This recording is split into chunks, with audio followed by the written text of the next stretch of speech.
నమస్తే న్యూస్ 24 తెలుగుకి స్వాగతం. వార్తల్లోని ముఖ్యాంశాలు ఇప్పుడు చూద్దాం. పల్నాడు జిల్లా దాచేపల్లి మండలం ముత్తలంపాడు గ్రామంలో బొమ్మిరెడ్డి నరసింహారావు రైతు ప్రదక్షిణ క్షేత్రంలో బేర్ సెమ్నీస్ కంపెనీ వారి నూతన హైబ్రిడ్ మిరప రకం ఫైర్ స్మోర్స్ను కంపెనీ ప్రతినిధులు రైతుల సమక్షంలో ఘనంగా ఆవిష్కరించారు. ఈ కార్యక్రమానికి వివిధ మండలాల నుంచి భారీ సంఖ్యలో రైతులు తరలివచ్చి క్షేత్రాన్ని సందర్శించారు.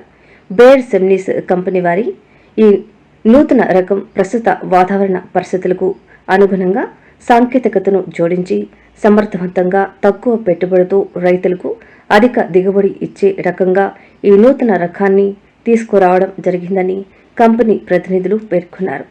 ఈ కార్యక్రమానికి పల్నాడులోని సీడ్స్ డిస్ట్రిబ్యూటర్లు మరియు వివిధ హోదాల్లో ఉన్న మార్కెటింగ్ సిబ్బంది పాల్గొన్నారు. అధిక లాభాలు పొందండి. మంచి రోగం తట్టుకునే శక్తి ఇచ్చి ఈ సీడ్ ను బయటకు వదిలినాము కాబట్టి ఖచ్చితంగా వేసిన ప్రతి రైతు మంచి లాభం పొందుతాడు. మీకు ఒకప్పుడు మనం పత్తి వేయాలంటే భయపడేటోళ్ళం, అవునా? అప్పుడు ఏం టెక్నాలజీ వచ్చింది? బీటీ టెక్నాలజీ వచ్చింది.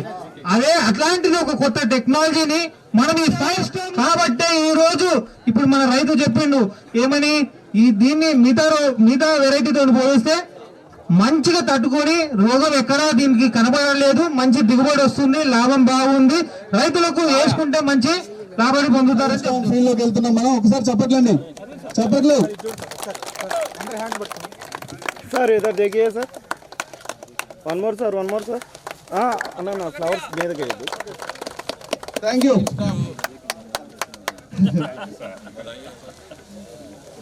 స్లోగా రండి ప్లీజ్. చేయను ఇబ్బంది పెట్టకండి. మన కోసం ఈ చేంజ్